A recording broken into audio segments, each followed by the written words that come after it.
Welcome to the DNA show. DNA? Dude, are we doing a science show? No, D is for Dennis. Oh, A is for Andy. And N is for and? Oh, man, nerds. Oh, yeah. We're nerds, dude. Yeah.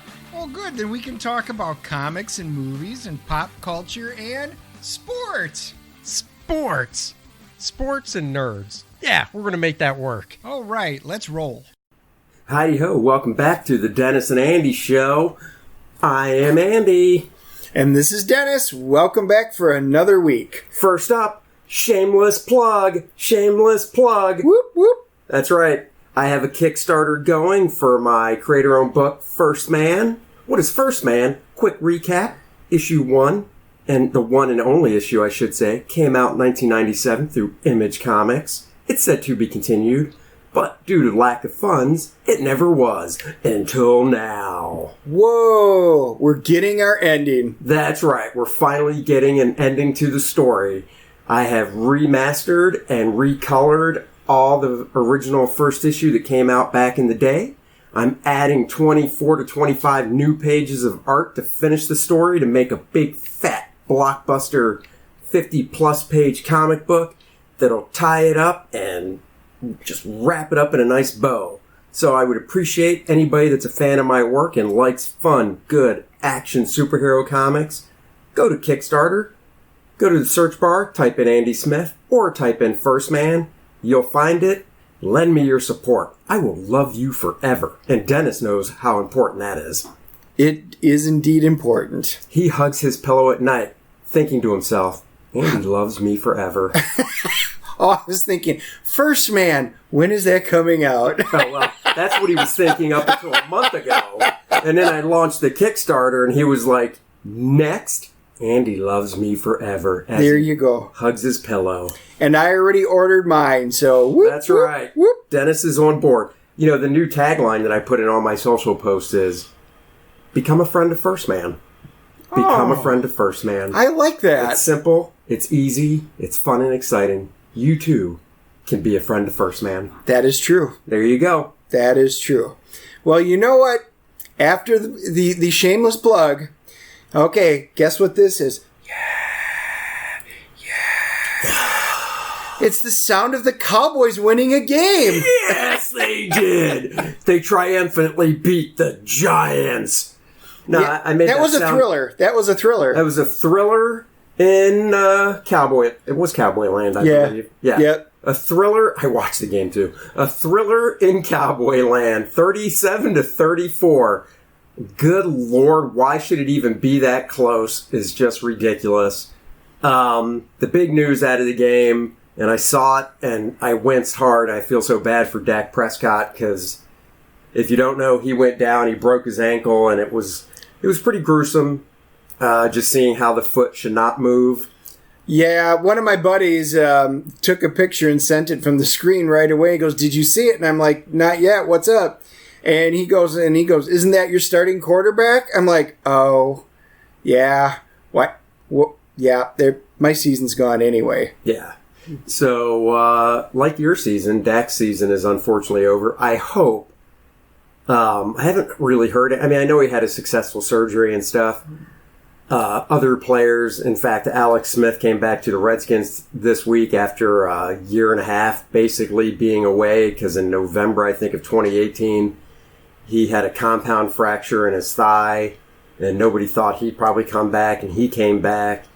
And, Bridgewater had a pretty bad ACL, I believe. He came back. So other players have come back. Obviously being a Dallas fan, but just being a human being, I hope everything goes really well for Dak, and he's young enough to where he can rehab it and speedy recovery. Yeah. So that means I went and picked up Dalton right away, the backup, and he brought the team back. He got the win. He got the W. So now they're 2-3. They're 2-3. I think they're leading the East. Half of their wins have been under Dalton. So Maybe that's a sign. Maybe that's a shot. We don't know why, but Monday night they play the Cardinals, so we'll see. Yeah, and then my Pack had a bye week this week. Yeah, so they're still 4-0. Yep, they're still undefeated Till Monday night. Yep, when they'll be 5-0. Monday when they wake up, rubbing the bruises from Tom Brady's thrashing, the Brady Buck thrashing they're going to get in Tampa. They're not used to playing in the heat in Tampa.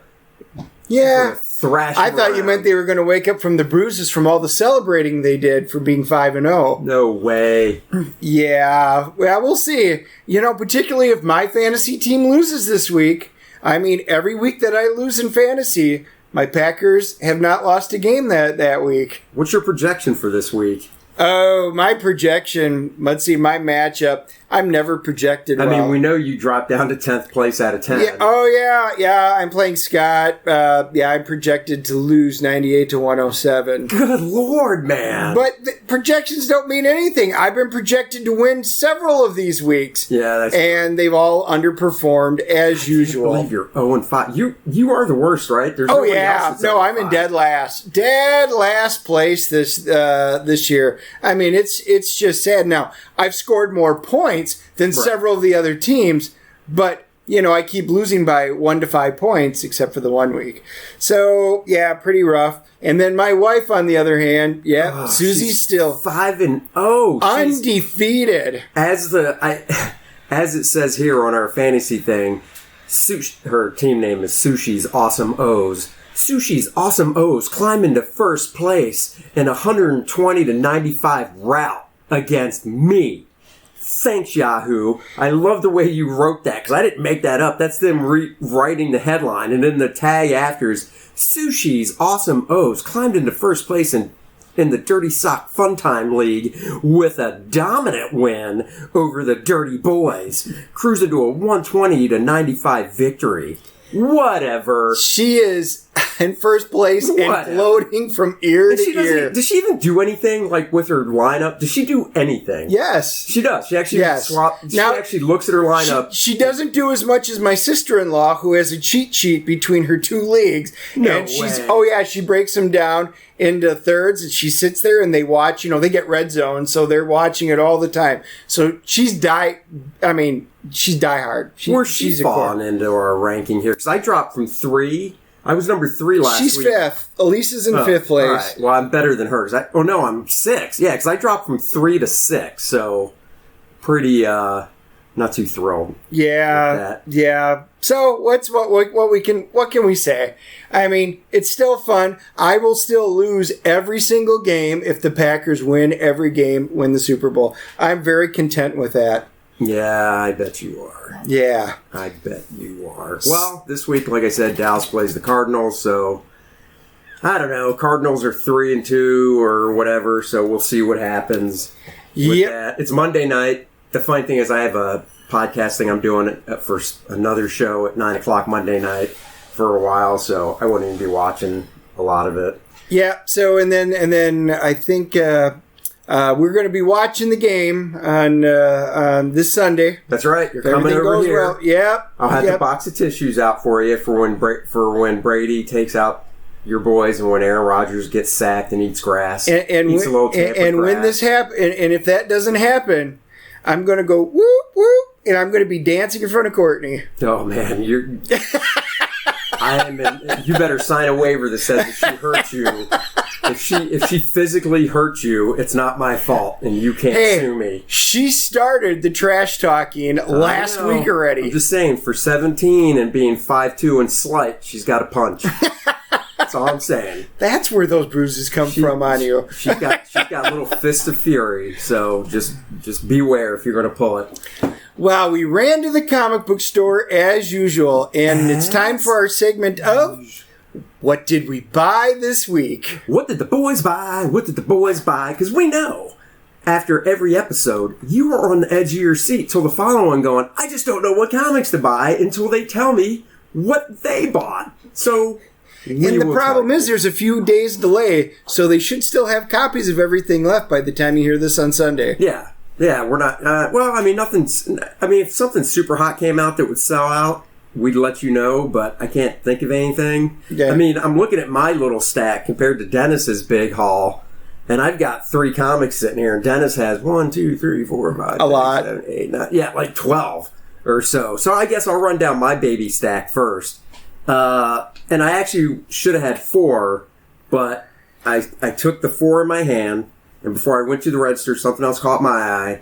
I set them down, flipped through a book, picked up my comics, paid and left, not realizing that the very last book of the 4 was still on the rack. So I only brought home 3. I only paid for 3. So now I have to still run back out and get the one I forgot. So what I did get was True Believers, #1, which they're all #1s. Yep. But that's Marvel's dollar line where they reprint books featuring characters that they're really trying to promote if there's a movie. So this one is an Amazing Spider-Man story that deals with Spider-Man and the Black Widow. It was originally printed in Amazing Spider-Man 86. It came out when comics were 15 cents, so in the early 70s. And, I got it because, well, for $1, you can't go wrong with any of these. And, I'm classic, man. I love, Stan Lee wrote it. John Romita Sr. drew it, who to me is the Spider-Man artist. I know everybody says Steve Ditko. I'm not on that train. Sorry. Jim Mooney inked it. And it's got the Black Widow in it when she did not look anything like she does in her today leather outfit. She's got like fishnets covering her legs, fishnet. Well, she does go. She does later on go into her black. I don't know if it's leather or spandex. Yeah, she does. Whatever the 1960s version of that, which would probably be a form of leather. I like how she has there's a panel where she's putting that costume on, the black leather one. Yeah. And behind her is a drafting table. So she's like, I must draw out what my costume looks like. And you're just thinking to yourself, did the Black Widow always have a drafting table in her room? Is doodling something she likes to do on the side? So she's a designer as well as a superhero / So I got that. I picked up Dark Knight's Death Metal #4. I get it once again because of the creators. I like Scott Snyder. I like Greg Capullo. And, it basically deals with all the DC heroes in this death metal alternate type storyline. And so I got Death Metal #4. I believe it's 6 issues. So 2 more to go. And then my mainstay, I'm a Green Lantern guy. So I got Green Lantern Season 2, #8. I actually got the variant cover because it's a nice painted cover by, I always screw up his name, Simone Bianchi. I'm sure I've messed that up totally, but he's an Italian artist. Anyhow, he did the painting for the variant cover. So those are my big 3. The 4th one that I meant to get, which Dennis actually got. Right here, The Inhumans and the Black Widow. Yeah. Amazing Adventures was a book that came out in the 70s that was kind of an anthology. And in the front of the book was an Inhuman story, and then the last part of the book was a Black Widow story. So this issue, they scrapped the Inhuman stuff, and they reprinted the Black Widow story from issue 1 and issue 2 of Amazing Adventure. So that's the one I still have to pick up. Or when Dennis isn't looking, he might lose his while he's here, because he has such a big stack. He'll never know if one's missing. I might not, but I would. When you got home. So this was, once again, we've been talking about it, X of Swords. It was a pretty heavy week for that.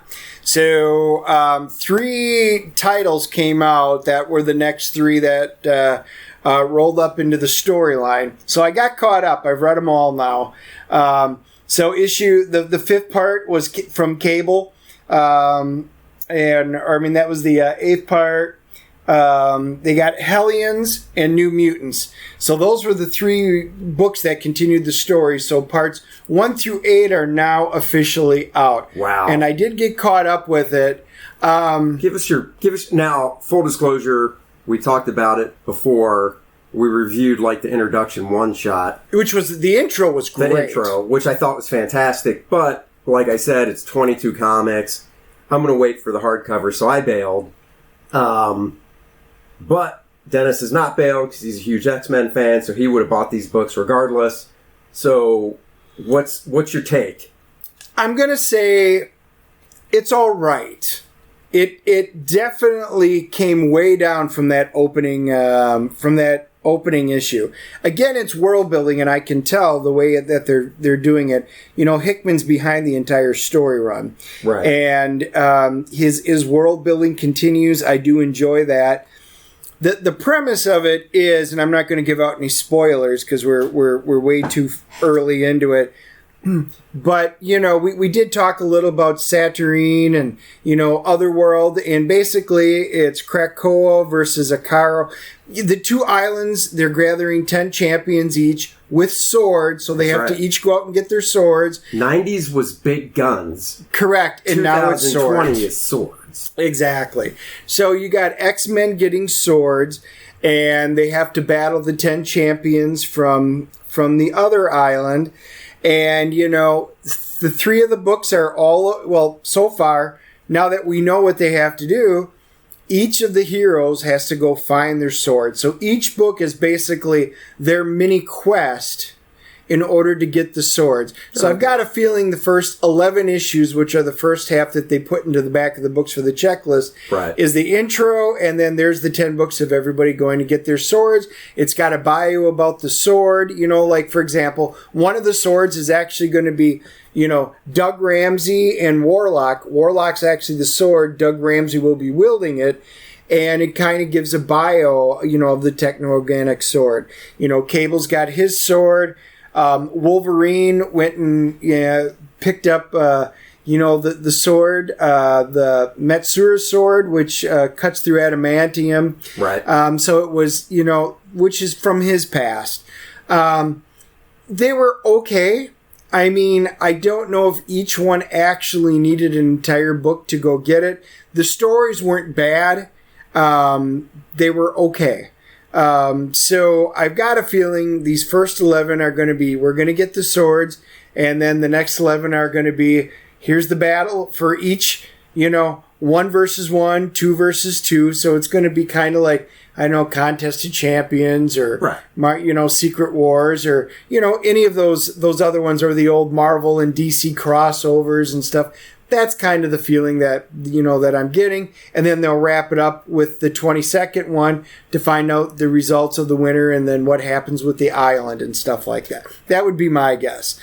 But because there's so much information, this week they put out another book, another $5 book called X of Swords Handbook. Because if you haven't been following it and you're trying to put all these pieces together, so it's kind of in the shape of the old handbooks. And for those of you that played the Marvel superhero role-playing game, it looks very similar to the old handbooks from the comics and the role-playing game. So it, basically breaks out. So there's Krakoa, and it gives an entire history of it. And, it talks about some of the different characters and, what they do, the X-Men in general. So it's a neat handbook. And if you really want to catch up and get caught up with characters and stuff that are integral to this book, the handbook would be there for it. Now, are you going to... This handbook's pretty thick. I'm guessing it's, 40-some pages long. Because, why do page numbers anymore? Yep. So I'm guessing, by the feel of it, it's 40-some pages long. It is text heavy. Are you going to read all this? At some point, yeah, I would. I mean, I did read all the original ones, even the non-X-Men ones. So, eventually, I just don't know if I'm going to have time. And this one did not have a digital copy. Oh, so it didn't? Did not have a digital copy, which really saddened me because that was one that I was thinking about just downloading digital. Yeah, and when I was gone, I could sit there and read it because it's more like a mini novel. Right. And but nope, they cheapened out on that one. I wonder why. I don't know. That is kind of weird.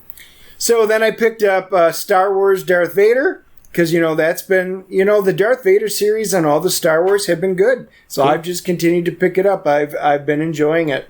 Can't get the movies? Buy the comic. Yep, comic's still good.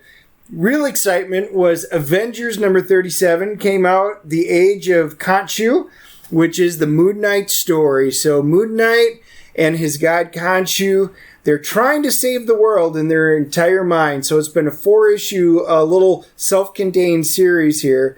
Of them, he has to take out Thor, and he takes out Doctor Strange, and he winds up taking out Ghost Rider, and the Phoenix is involved with it, and, he needs to gather up power to take out Mephisto. And it was an amazing scene, especially at the beginning of it when he actually winds up having to take out Mephisto. What an absolutely cool little story this was. I usually don't wish things were bigger, like they don't need to be like the X of Swords big, but this one felt a little bit rushed. I finished off the 4 of those. It was good. I enjoyed the heck out of it. But I think they could have gave a little more detail. I think almost wish they would have stretched it out maybe one more issue. But with that being said, it was definitely a great little story run within Avengers. So, that's cool. Yeah. I've always liked the Avengers. I saw that when it was coming out, and I do like Moon Knight as well. Jason Aaron does a great job writing it. So it's one of those that I'll probably get when they collect the 4 issues into a nice little trade, because I like I said, I don't know. If it's not a monthly that I usually get, I usually go, you know what, 4 issues, I can just wait and then read it all at once. Yep. Vampire the Masquerade. So number 3 came out, but I hadn't seen 1 or 2. I don't even know what that is. So is it about a vampire? It is. It's actually based off a role-playing game from way is back it really? when. Yes. It's based off a role-playing game? Yeah, Vampire the Masquerade was an incredibly interesting role-playing game, and there were other ones. And so I wound up picking up 3. He had a 2 there, so I'm getting number 1. He ordered that for me. So when that comes in, I'm going to be sitting down and reading it. Don't know. The art looks very interesting. I did flip through the couple that he had just to see, and I think it warrants a look, particularly if you're a fan of the role-playing game. It looks like it has some definite promise to it. So, yeah, I'm going forward with it. It's a Vault comic title. That's what I was saying, Vault. That's new. I hadn't heard of it. It's an indie company, and I like the fact that they take something that's a little bit obscure. Not everybody's going to know what it is. But and they're giving it a shot, and it looks decent. So there's my hope on that one. Yeah, it's pretty cool looking. And then I did pick up the other 3 that came in. So I had mentioned the Transformers and the Terminator, which is to me just an interesting mixture. So issue 4, the final issue, came out, and I said I wasn't going to read it, but I just got the first 3, so I will be sitting down and plowing through them. Look at that. Oh, that's very cool design in the back. I'm telling you that these books look pretty interesting. IDW and Dark Horse basically came together and did a crossover, and again, it's an interesting combination. Looking forward to reading this, and I will do a review it on the future, a little bit in the future. Yeah, I think maybe what we'll do is after you read it, I'll read it, and then we'll talk about it, because it does look pretty cool. So, I'll just borrow it. Yeah, and then I'll probably do the same thing with the Masquerade. Read that. And then even though you don't know anything about the game, it might be still an interesting read to get your take on it from that perspective. Sure. Yep. Well, launching into, we said we'd review it. Batman 3 Jokers number 2 came out a couple weeks ago. We reviewed number 1. And had to read it a couple of times. So number 2 is out.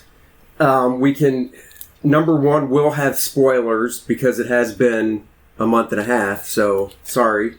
We won't spoil number 2. We'll just talk about some plot points and stuff. So number 1, basically, the quick recap is Gotham City, 3 murders, all happen at the same time, all have witnesses. Every witness says it was the Joker. Dun, dun, dun, dun. And it was. It indeed was. Jokers. Yes. And it's like, and there were. And that's one of the big reveals is there are legit 3 Jokers. Now, Batman and Batgirl and Jason Todd are all like, well, I mean, somebody's wrong. It's got to, there can't be 3 Jokers. But it's revealed in that first issue, there's 3. There's basically the comedian personality, you could say, the Joker. Yes. The criminal. The criminal. And then what's the third one?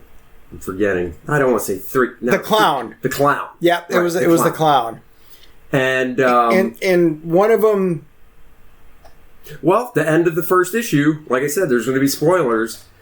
The end of Batman 3 Jokers number 1, they end up tracking down one of the Jokers, and when I say they, I mean Batman, Batgirl, and Jason Todd.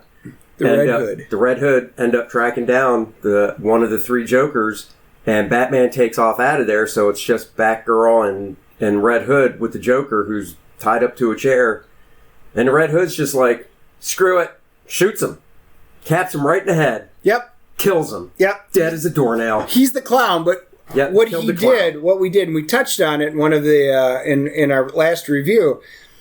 That Joker is so good at getting into people's head. Right. And that's exactly what it wound up being, as he wound up getting inside Jason Todd's head, and he goes, "You were, he just did it. You were actually my Robin, not Batman's." Yeah. And he was like, "What? And Batgirl could see it. And she knew that Jason Todd started shaking and everything like that. So she grabs her batarang, basically throws it. But her aim's a little bit off.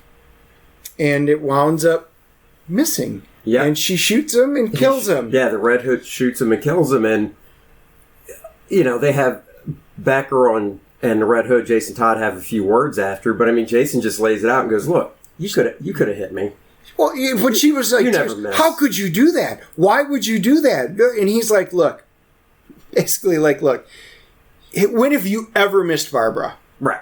Deep inside, you didn't want to hit it. Right. You wanted to miss it so that I would shoot him and be done with it."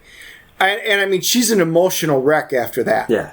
And she's angry, and she's going to go tell Batman. That's right. And I do love it, because this issue, we'll just touch on some key points from issue 2. And like I said, we're not going to spoil stuff, ruin stuff. Once again, Jeff Johns does a fantastic job of the writing. Jason Fabok's art is just right on the money.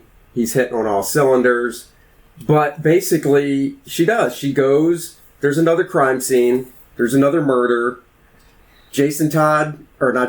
Batman's there, Commissioner Gordon's there, and Barbara shows up, Batgirl. And she's basically like, "Look, Batman, we need to talk privately." So, they're trucking down the streets of Gotham now, her on her motorcycle, Batman in the Batmobile. And she's basically like, "Jason killed the Joker. He killed one of them. Yes! What are we going to do? What are we going to do?" And she's basically like, "She shot him right in the head." And Batman's just like, "All right, yeah, okay." Because Batman's thinking it through, going, "Well, what do you want to do, Barbara? If we turn him in, everybody will know who he is, and then they're going to know who you are." Yep. Because it just trickles down. Right. So the interesting thing was, and she goes, "Why are you treating him this way? Why are you treating the Red Hood this way?" And you finally admit he probably should have had a conversation with Jason Todd earlier and sat there and talked about their feelings and why things went down, but they never did.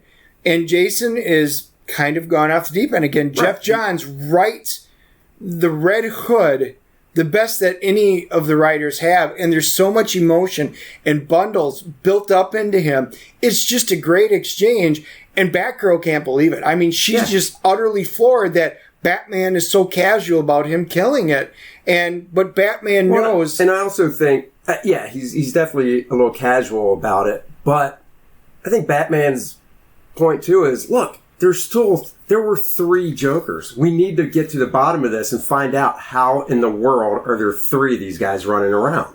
Right. That's the big picture. Batman's like looking big picture, not little picture as in, okay, Jason just did this. Well, Jason did this and we can't go back in time. We can't fix it. We just have to find Jason now and still figure out what's going on with the 2 other Jokers that are out there running around. Once we do that, we'll deal with Jason and what he did, is what I'm getting. Yes. Yeah, basically. And he goes, we'll fix it then, but now's not the time. But, because we know there were 3 Jokers. But what's interesting is they've got a swimming pool that's in here, and this is one of the coolest / creepiest scenes. Just like in the first one when we talked about the aquarium with all the grinning joke sharks and the fish and everything, which was awesome. Well, Jason Todd just basically tracks down. He thinks he tracks down the Jokers to this indoor pool. And that's where we pick up with what Dennis is saying. Yeah, and then they find this pool when Batman and Batgirl track him down. There's this pool of bodies, and they're all been Jokerized, basically. Yeah. And, so it's just really interesting with this chemical. And then, he gets captured, Jason Todd does, and the interaction with the Joker, talking about the Jokers. Past. Both of them are. Right. Both Jokers are there. And then they're talking about why he's the Red Hood. And, and Jason's like, you should have killed me the first time. Oh, we did. And they come into this awesome scene. It is just great. And then, of course, Batgirl and Batman arrive. It's like zombies, all these really cool Batman zombies. Or Joker zombies. Joker zombies. The artwork is fantastic in all of this. And then they find Jason just sitting there as a pool, and then they go back and they rescue Jason, and he's resting in Barbara's apartment. And all I'm going to say is there is an absolutely great emotional sequence between Barbara and Jason Todd. Yeah, in her apartment. It's really good. It is. It is just a phenomenally well-written part. And then the ending, all we're going to say, it involves Joe Chill, which we all know, that's who supposedly all those years ago shot Mr. and Mrs. Wayne. And then the ending is just, we're not going to spoil this because you have to see the last page. Yeah. It is an homage and yet just blows your mind in one word bubble. Well, it's an homage to something in The Killing Joke. We'll just leave it at that. Yes. It's a splash page. Like Dennis was saying, Batman goes to Arkham because there's a murder earlier on in the book we were telling you about where Batman's there and Gordon's there, and that's where Barbara shows up to narc out Jason Todd for killing the Joker. And Batman finds a fingerprint at the murder scene, but the fingerprint belongs to Joe Chill, but that's impossible because Joe Chill's locked up in Arkham. So Batman goes to Arkham, and it's a great scene. Batman is walking down the jail cells or whatever. Dead man walking the Green Mile. Yeah, it's like Dead Man walking Green Mile down the center, and there's jail cells on either side, and you can just see indications of the inmates freak out because oh shit, Batman's here, and he gets to Joe Chill cell, and he just. I love this is what I love about comics because you can just do stuff that's like, oh come on, and Batman just kicks in the jail cell door just right off its hinges, which you're like, well, I get Joe Chill's not as built up as Batman, but Batman's strong enough to just kick that door right off the hinges. He is. I love it, and it was a great drawing. It was good. Jason Fabok did a fantastic job, but it's empty, and you find out Joe Chill has stage 4 cancer, I believe. And is in the medic bay, whatever, at Arkham. But to me, the cool part when he's walking up there right before he kicks it in, Batman, you can see it in the way that he's standing there, and he's like, Joe Chill? And his voice cracks, and Batman reverts to when he was a child. Yeah. Because even though he could literally destroy this man without even blinking, he still has this deep embedded fear from when he was a child about that moment and this villain. And his voice cracks, and he actually has to compose himself and bring out the I'm Batman voice, which I could never do. So I'd be like, yeah, Joe Chill, Yeah. But Batman does it, and it's great because, once again, Jeff Johns writes it where there's so much emotion in it, and you can feel what's going through Batman. It was just so well done. So well done. It really is a nice follow-up to Killing Joke, because it's the same format, square-bound, prestige format book. And like I said, Jason Fabok's art is kind of reminiscent of Brian Boland in a way with the line work that he does.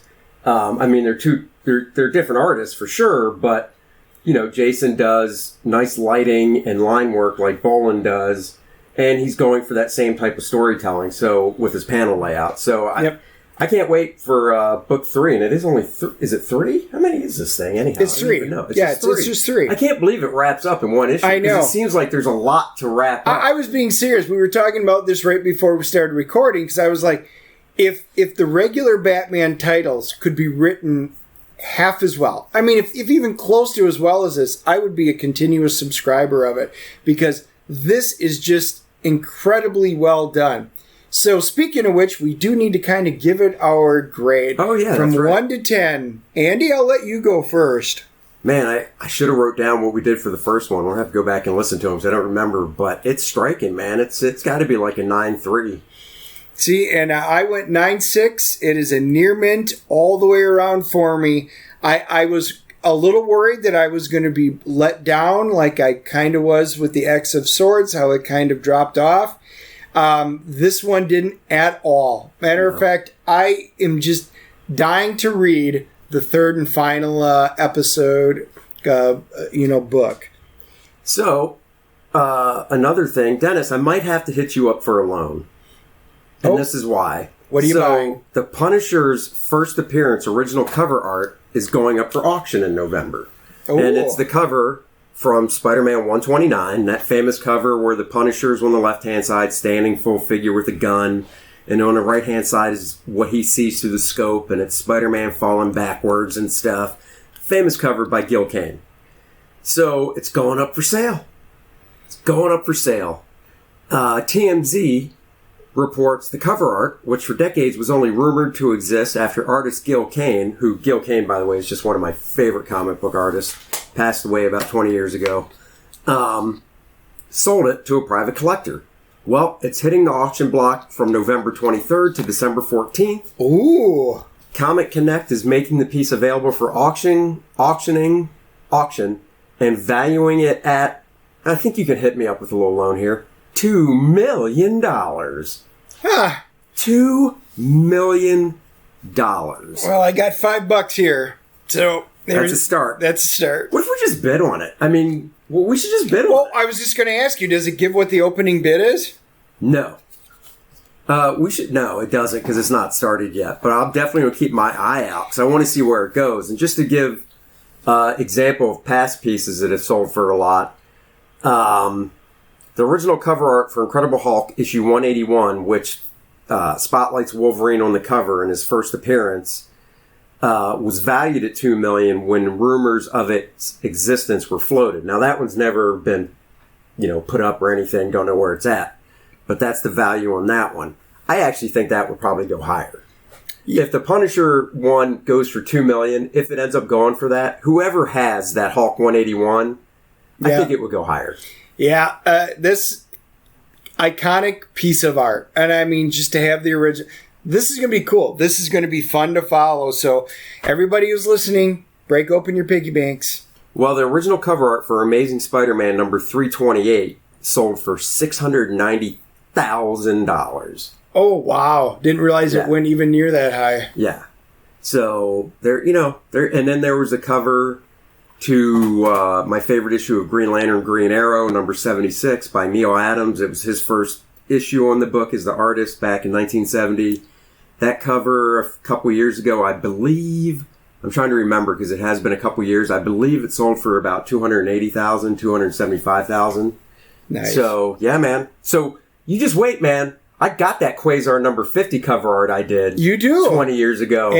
So once Quasar pops in a movie, that Quasar 50 cover art's going to have me sitting pretty. I'm buying Island. That's right. And you should go get that Darkhawk number 1, too. Oh, I don't have the cover. Well, no, I mean, you got to get the original art piece now. Oh, the original art piece. Yeah, that's right. Well, I got the comic. Now I just got to get the art piece. So. Hey, that's cool. Yeah. Follow it.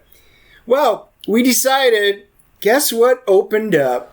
The movie theaters. Woohoo! Movies open. The theaters opened up in North Carolina. So the sad news was we had gone to go see we were going to go see a movie. We were doing Redstone because they were opened up right over by me, and they have reclosed.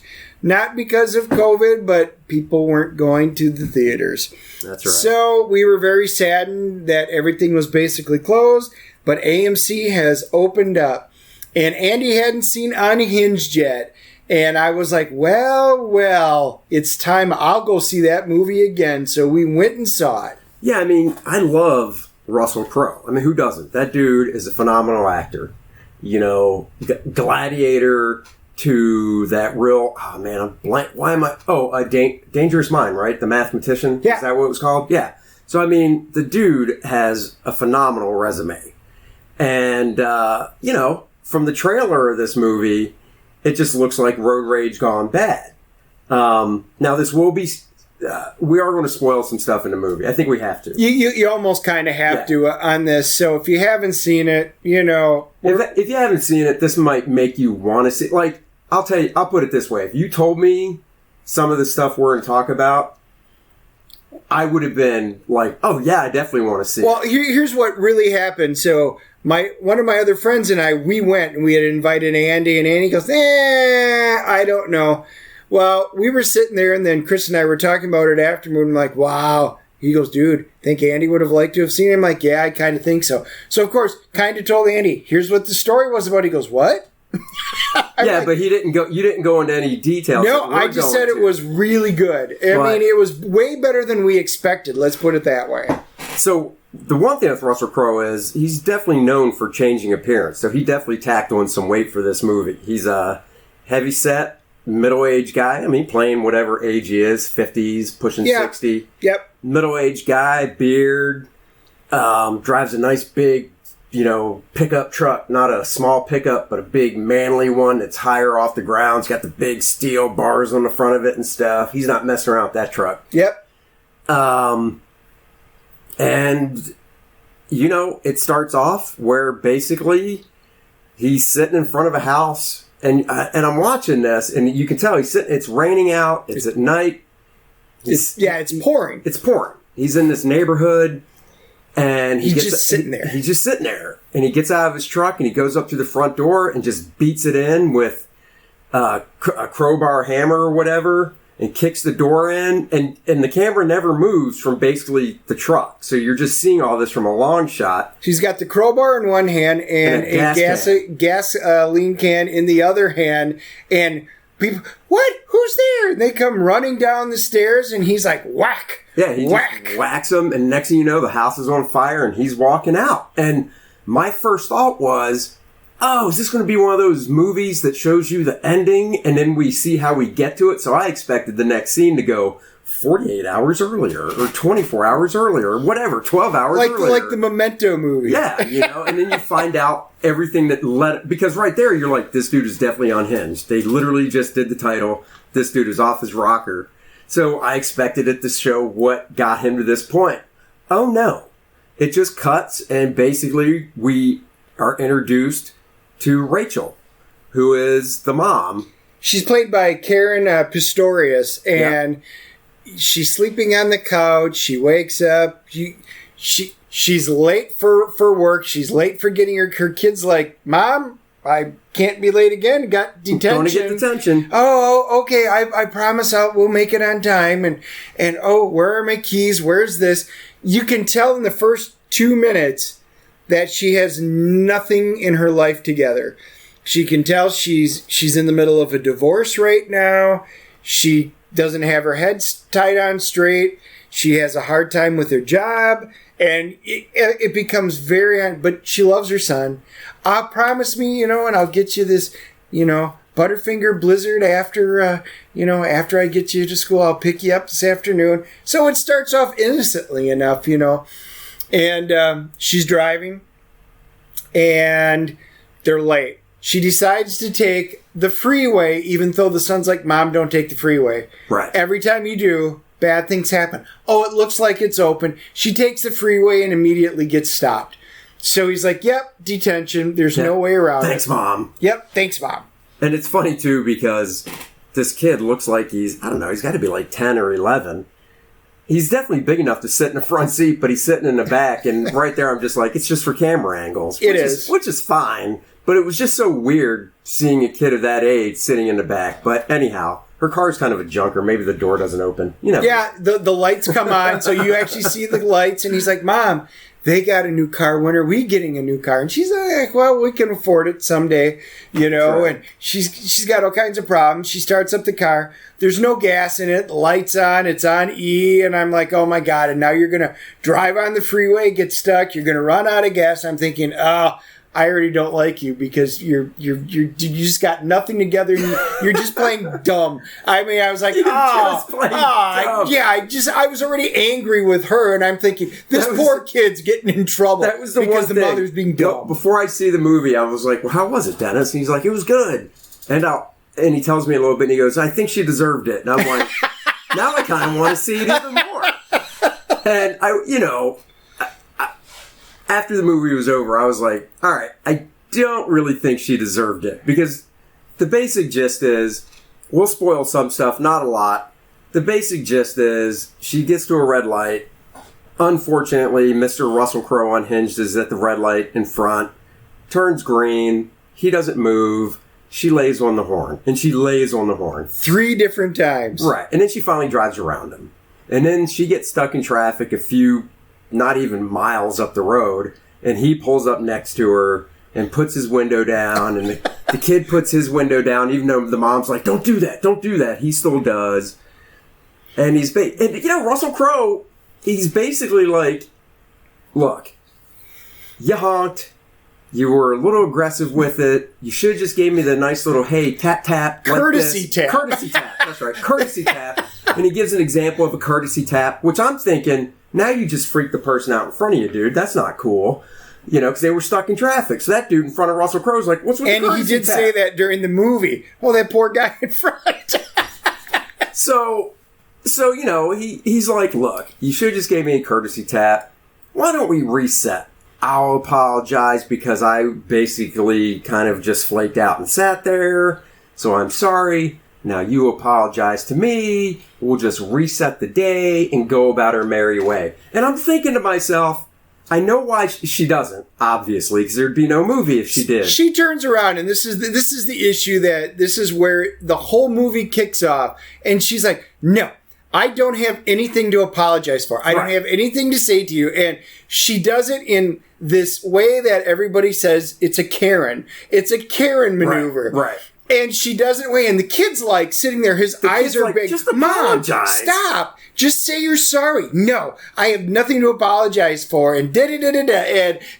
And Russell Crowe's like, She goes, I've had a bad day. And my favorite part is, ma'am, I don't think you know what a bad day is yet. And boom, this is what kicks off the entire rest of the movie. Right. So the first takeaway is, if you ever get into an incident like this and somebody next to you, like, look, I've honked my horn at people at red lights, Now, I've never gotten into an incident where the person's pulled up next to me. They've passed me, or I've seen them, whatever.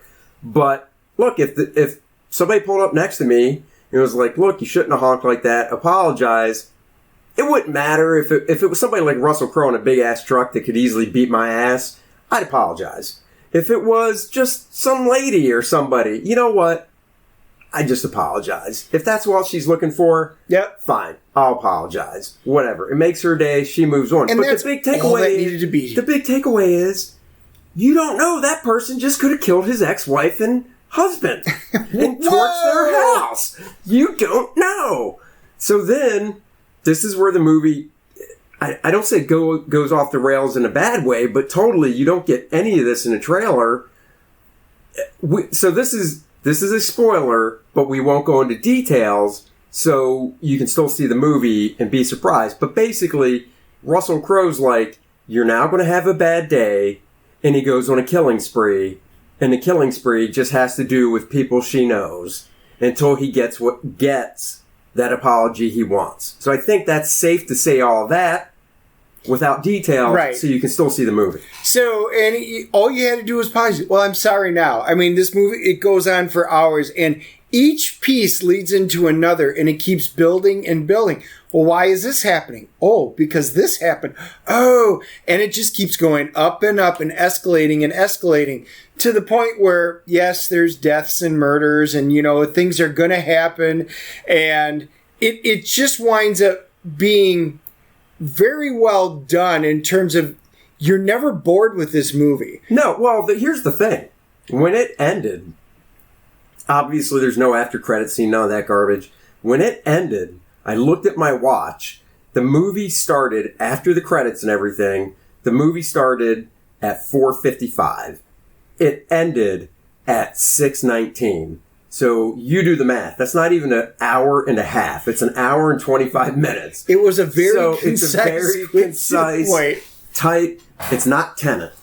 Let's just say that. It's not a thinker. You're not walking out of it going, well, what they mean by this? Or what do they mean by this? You're just walking out of it and you're either on the side of she caused it or that dude. I mean, obviously that dude went overboard. She didn't apologize. He should have just went on his dick. But the fun part is you're trying to figure out what is he going to do to her next? Yeah. And how does he do that? And we're guessing. I wonder if he did this. I wonder if he did that. We're guessing throughout the entire movie. It's just, it's great. I don't want to say fun because, what's interesting is the movie opens up and it's like little collages dealing, and it talks about road rage. Yeah. And how everything goes. So it really is going to be about road rage and stuff that happens in there. And they give a lot of clips of real road rage that have been captured on camera from over the years. And it's just, so you already know what it's going to be built about, throughout the entire movie. But Russell Crowe plays it's unhinged for a reason. He plays this character to the T. I mean, he's completely believable. There's nothing throughout the performance where you go, yeah, I don't buy that, or I don't think he could have done it. No. She plays the really scared mother who, just can't admit she did anything wrong, and then until she realizes all these bad things are happening. She did a really great job in that role because you really wound up not liking her. And then, but at the end, you still kind of got to root for her because, we're Americans. We've got to have the semi-happy ending at least. Right. It's basically, and I can't believe that the movie I'm about to mention is this old. It is this generation's Falling Down. Remember? Yes. Falling Down. Oh, yes. Falling Down, for those that don't know, came out. It starred Michael Douglas, and it came out in, guess what year? Do you know? Guess. I'm going to say 98. Came out in 1993. Wow, it was that old. It's almost 30 years old. I was going to say late 90s, maybe even early 2000s, because I remember going to this theater and seeing this. So it came out in 93, and it stars Michael Douglas, and it's basically an ordinary dude is frustrated with the various flaws he sees in society and begins to psychotically and violently lash out. And, he's in the poster, Michael Douglas is standing there with a suit, not a suit, but a shirt and tie and a briefcase and a baseball bat. And he basically flips his lid over just a bad day. Yeah. What he perceives as a real bad day and stuff wrong in society. And that's kind of like Russell Crowe, because what really got him was the whole divorce and everything. Yes. Is what flipped Russell Crowe's switch and Unhinged. So it really is kind of like this generation's Falling Down. Right, and you don't know his entire story. You get little bits and pieces of it, sprinkled out. And then you catch her background, and you get bits and pieces, and then you start putting the two together. So, you have to think through the movie. It's not just one action sequence, but there's a lot of action sequences, but there's information that's sprinkled out. So it's a pretty well done movie. It's not exactly super deep, but I thought it was pretty well done. And it will arrive on Blu-ray, DVD, digital, on demand, November 17th. So it'll be out rather soon. So if you don't want to brave a theater, if you're looking for an hour and a half, just kind of mindless, there's those brainless, mindless comedies you can watch as entertainment, just get a nice chuckle out of, not a deep thinker. This is one of those. Just grab your popcorn, grab a drink, grab a beer, whatever. Yeah. Sit back, watch Russell Crowe be your average, ordinary dude, And, I love Russell Crowe because, once again, he's a phenomenal actor. He's playing a typical American dude, so he's got a regular accent, I guess you could say, going on. Florida. I think it takes place in Florida. Yep. Gabriel Bateman is the kid, and he plays a pretty decent, kid who's, of course, Mom, stop, and I can just picture my kids doing that. Actually, one of my favorite characters in the movie is an actor that does a lot of stuff. Jimmy Simpson. Oh yeah, he played Andy. He plays Andy, the lawyer. Not me, but he plays Rachel's lawyer and good friend, and he's great. He has a small part, which it was weird when he showed up on screen. I was like, oh, that dude's awesome. Yeah. But he's in the movie for 10 minutes? But he plays an incredibly pivotal role. It's a great role, great part. He always does a great job.